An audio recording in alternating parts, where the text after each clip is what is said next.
excuse me. Pursuant to Kansas State Statutes 48-932, I will now call this emergency meeting of the Edwardsville City Council to order. The meeting will be consider resolution 2020-02, authorizing the declaration of a local state of emergency and extending the emergency period for an additional 60 days. This meeting is being recorded for posterity purposes, and the call-in number to listen has been publicly shared for interested individuals to listen in to the discussion. The participants will be muted on the call and no public comments will be taken. The resolution has been provided to the City Council for their review, and I would entertain a motion to adopt. Mr. Mayor, I made a motion. This is Chuck Adams. I make a motion to adopt resolution 2020-02, a resolution of the City of Edwardsville authorizing a declaration of local state of emergency.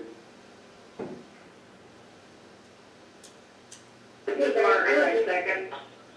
Was that you, I was Councilor? wondering if we could have any discussion. That was Margaret, that second. This is Carolyn Kmart. I was just wondering if we might have a brief discussion before voting. Yes, Yes, we can. Okay, and I was just wondering, because 60 days, it is a long time, just based on the ramifications of what can happen in 60 days. I didn't know if it might be feasible to look at a shorter period of time and then make another extension as needed. Well, I mean, that is certainly the call of the council. I think the 60-day is consistent with the other communities are doing. I would say that this is a resolution, and so the council would have authority, to rescind a resolution if they're, 30 or 40 days from now we find that the need is no longer required. But I think the recommendation is 60 days. We feel like that's the period of the emergency that we're being advised by public health officials and others, and so that would be our recommendation. Mike, this is Chuck Adams. This is Chuck Adams. Could you please explain the benefits of the declaring a state of emergency? Well, the primary benefit of the state of emergency is it allows us to have access to state and federal resources. So, for example, obtaining additional PPEs for our fire and police department. After this event's over, potential recovery from the federal government of items that we had to acquire during this time. There could be other federal resources. Obviously, it's still a fluid motion going forward.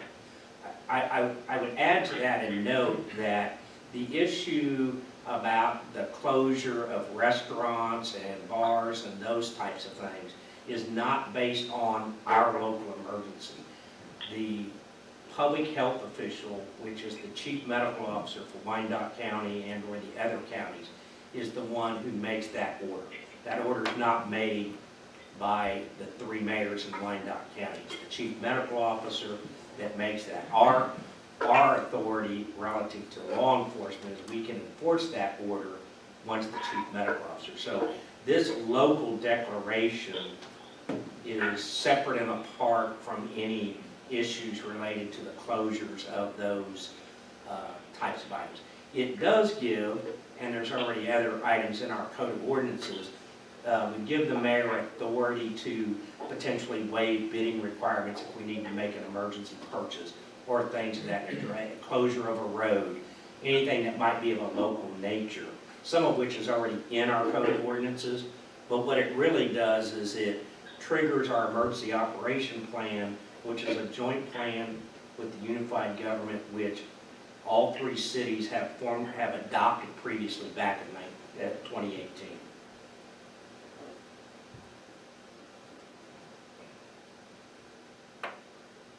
And Mike, could you explain a little bit out what is lost as far as city authority or checks and balances during a state of emergency.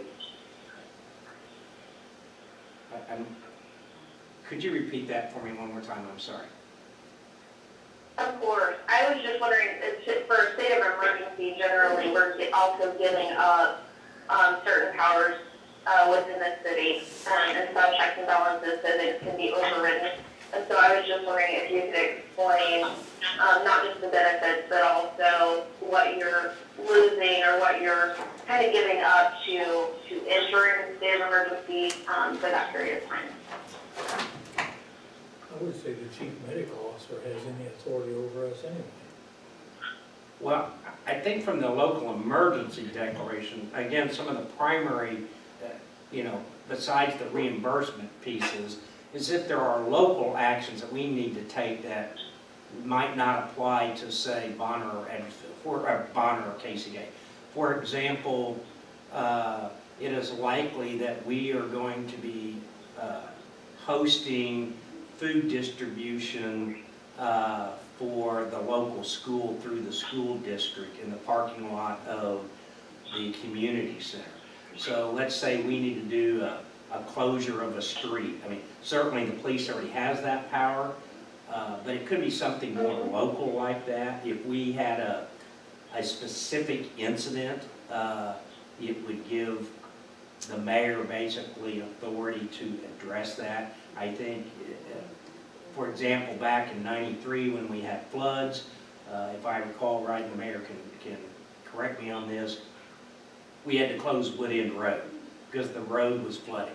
It didn't impact anybody else, but so the mayor was able to close that road for the protection of the public. That's really the additional powers the types of powers that are given. There are, within the emergency management plan, a list of items, and I would have to go back and look at those, that generally it talks about. But most of them are related to financial actions or things of that nature. So again, he already has the power under our code of ordinances. If we need to make an emergency purchase, let's say it's $25,000, our policies say that we would go out to bid. This would say, in that case, it's an emergency purchase, you do it. It doesn't give the authority to simply go buy things for which the emergency is not related. So we can't just go buy something without going through the normal process for, say, paving a road or something like that, if it's not related to the emergency. I hope that helps. It's somewhat, there's not anything in statute that says, here's the yeses and here's the nos. It also extends out our work hours. We can declare the emergency to hold personnel over. If we quarantine, we can change minimum staffing. It gives us that power right there as well from the mayor that's not come across and let us deviate from federal laws are established as well too. Chief Whittam just noted, and I think Chief Mathies concurrence, one of the other things that allows, so if we have to do modified staff, hold people over, police, fire have to be here, they're here, it may waive some of the general requirements that we might have under law about pay, benefits, and things of that nature. I mean, we're not taking away anybody's pay or benefits, but just gives flexibility to staffing and those types of things in an emergency. Does it make any of the staffing eligible for federal funding? It can be. But potentially, yes. So one of the things that we're doing is anything that we do that's directly related to this event, we are trying to track our time, et cetera. So even things as simple as we have fire department, et cetera, have daily conference calls. That time can be kept and potentially recoverable under the disaster declarations that have been done at the local, state, and federal levels. So there is the potential for those types of things.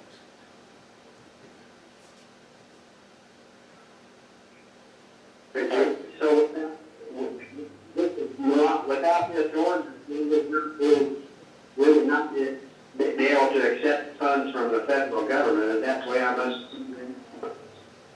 it would directly impact our ability to be a part of any federal funding recovery through the state and federal governments.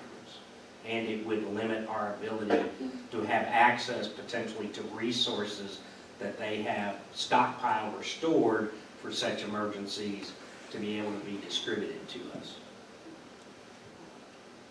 That pretty much sounds like a slam dunk. Carolyn, I might add that it's my understanding that the chief medical officer really has more jurisdiction over this than we do anyway. So it's not that we're giving anything up. I don't think we can override any decision made by the chief medical officer.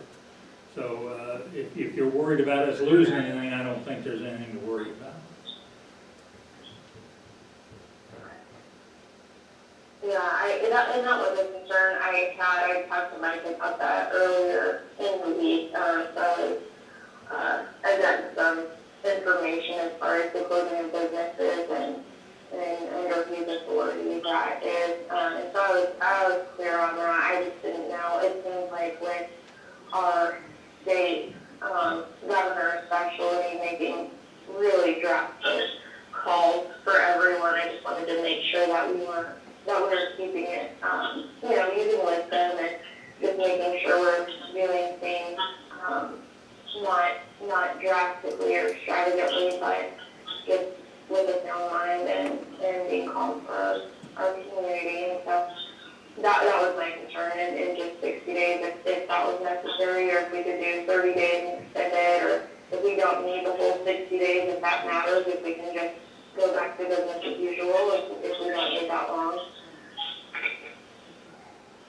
I would just reiterate that if conditions change, the resolution can be terminated, suspended, just as any resolution can be. So if that's necessary, can be done. Certainly, if there's no emergency, then there's not necessarily the need for continuation. But I think everything we're hearing from, collectively is that we should expect at least to be dealing with this particular crisis for 60 days. It may be in different stages, but that's what we should be assuming and planning for. And I would say, and Mayor Alvey has made this comment several times, and I think it's a fair comment, is we should be planning for what we might be doing in 2 weeks, not what we're doing today. So if we're going to be doing something in 2 weeks from now, we get more benefit if we do it today. So I think this declaration is, instead of waiting to do or have to do it again, it's really about putting this in place. It is the kind of conservative approach and making sure we have things in place. And if we need to terminate it because everything has come back to normal, then I think we'll all be happy to come back and suspend or terminate this resolution.